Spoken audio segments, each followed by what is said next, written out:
everyone, myself Khushi Rawat and I recently passed 12th standard from my school Subodh Prem Vidya Mandir Inter College Bhupeshwar। जैसा कि हम सभी जानते हैं कि 31 जुलाई को उत्तराखंड बोर्ड ने अपने 10th एंड 12th स्टैंडर्ड का रिजल्ट अनाउंस किया and I am quite satisfied from my result. But ये बिल्कुल भी पॉसिबल नहीं होता अगर मेरे पास इतने supportive teachers, parents and friends नहीं होते। I would like to share my experience throughout the year.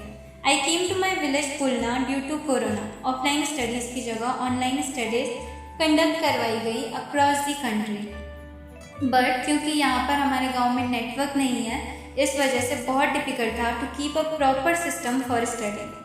हर रोज़ 5 किलोमीटर्स चलकर हमारे गांव के सभी बच्चे नेटवर्क एरिया में जाकर अपना पर डे का स्कूल वर्क लिया करते थे। मैं ये नहीं कहूँगी कि ये प्रॉब्लम सिर्फ मैंने फेस किया, क्योंकि मैं जानती हूँ लॉकडाउन की वजह से सभी अपने गांव की तरफ सभी बच्चों ने माइग्रेशन किया एंड आई थिंक उत्तराखंड के मोस्ट ऑफ द विलेजेस में नेटवर्क की फैसिलिटी अभी तक अवेलेबल नहीं है।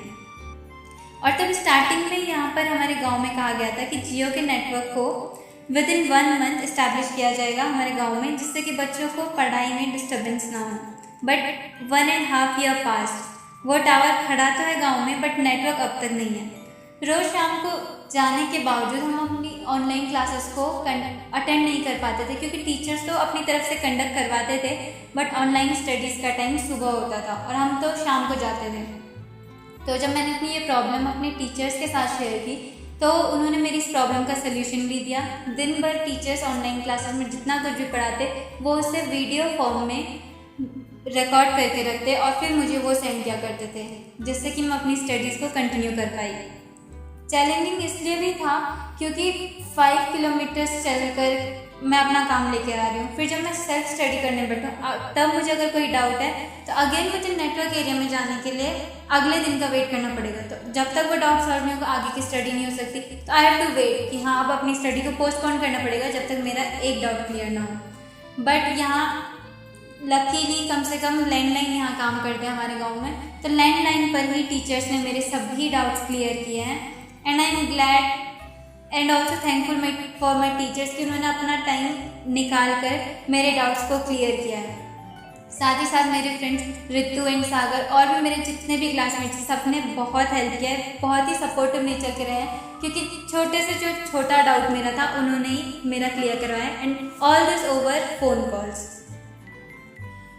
प्रॉब्लम हमारे लिए तब नहीं थी कि हमें 5 किलोमीटर्स चल कर जाना और फिर वापस आना है, बट प्रॉब्लम तब होती थी जब बारिश हो, क्योंकि यहाँ ये जो एरिया है वो लैंडस्लाइड जोन में आता है। तो बारिश होगी तो लैंडस्लाइड होना पक्का है, इस वजह से हम जा नहीं पाते थे और 3 से 4 दिन तक कई बार बारिश कंटिन्यू होती थी। इससे प्रॉब्लम ये आती थी कि अगर हम 3 से 4 दिन के बाद हम काम लेने जाते हैं नेटवर्क एरिया में तो पहले हमें अपना पेंडिंग वर्क कंप्लीट करना है, उसके बाद हम देखेंगे कि अब कौन सा टॉपिक चल रहा है एंड उसके बाद हमें अपनी सेल्फ स्टडीज़ भी कंटिन्यू करनी होती थी। Then came exams 9 hours per day. मेरे पापा हमारे साथ आया करते थे, 3 आवर्स बैठकर मैं पहले अपना एग्ज़ाम देती थी वहाँ नेटवर्क एरिया में जाकर, उसके बाद मेरे भाई को भी अपना एग्ज़ाम देना होता था तो 3 आवर्स वो भी देगा और उसके बाद 3 आवर्स मेरी बहन। तो total 9 hours we just use to sit there, क्योंकि एग्ज़ाम्स ऑनलाइन होते थे और फ़ोन पर ही क्वेश्चन पेपर आते थे। तो एग्ज़ाम टाइम में भी मेरे पापा ही हर रोज़ हमारे साथ आया करते थे, जिसकी वजह से हम, क्योंकि वहाँ पर वाइल्ड एनिमल्स का भी काफ़ी खतरा है, इस वजह से, क्योंकि और दिन तो हम 2 से 3 घंटों में वापस आ जाया करते थे शाम को। Okay, so this was how I study through out this year. मैं ये तो नहीं कहूँगी कि मतलब ये प्रॉब्लम सिर्फ मैंने फेस की है, और जो मेरा इंटेंशन है ये सब शेयर करने का वो सिर्फ इतना है कि I just want to request our government कि ऑनलाइन स्टडीज़ तो कंडक्ट करवाई जा रही हैं, लेकिन हर एक बच्चा अफोर्ड नहीं कर सकता है, क्योंकि फ़ोन अफोर्ड हर एक बच्चा नहीं कर पाता है। और जिनके घर में मतलब 2 वक्त की रोटी भी मुश्किल से बन रही हो, तो what the child will say to his parents that I want phone, तुम खाना मत बनाओ मुझे फ़ोन ला करके दो। और साथ ही साथ हर एक बच्चे के अप्रोच में नेटवर्क भी नहीं है, तो ऑनलाइन स्टडीज़ टीचर्स अपने लेवल पे पूरी कोशिश कर रहे हैं, स्कूल से अपने लेवल पे पूरी कोशिश कर रही है, बट अगर वो बच्चा ऐसे एरिया में जहाँ पर नेटवर्क ही नहीं है तो वहाँ पर उसकी प्रॉब्लम किससे वो कहे। ऐसे में कई बच्चे ऐसे भी होंगे जिनके पास हमारे जैसे टीचर्स नहीं है, नेटवर्क नहीं है, और वो अपनी प्रॉब्लम, यहाँ तक कि अपनी प्रॉब्लम शेयर करने के पास शेयर करने के लिए तक उनके पास कोई मीडियम नहीं है। तो मैं बस गवर्नमेंट से ये रिक्वेस्ट करना चाहूँगी कि ऑनलाइन स्टडीज़ कंडक्ट करवाई जा रही हैं, बहुत ही अच्छा इनिशिएटिव है, बट प्लीज़ मेक श्योर कि ये जो स्टडीज़ ऑनलाइन हो रही हैं वो हर एक बच्चे के, हर एक उस बच्चे के अप्रोच में हो जो पढ़ने में इंटरेस्टेड है और इस कोरोना की वजह से वो अपनी पढ़ाई में किसी भी तरह की लापरवाही नहीं चाहता है।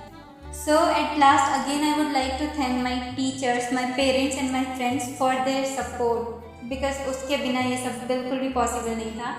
With this I would like to conclude. Thank you.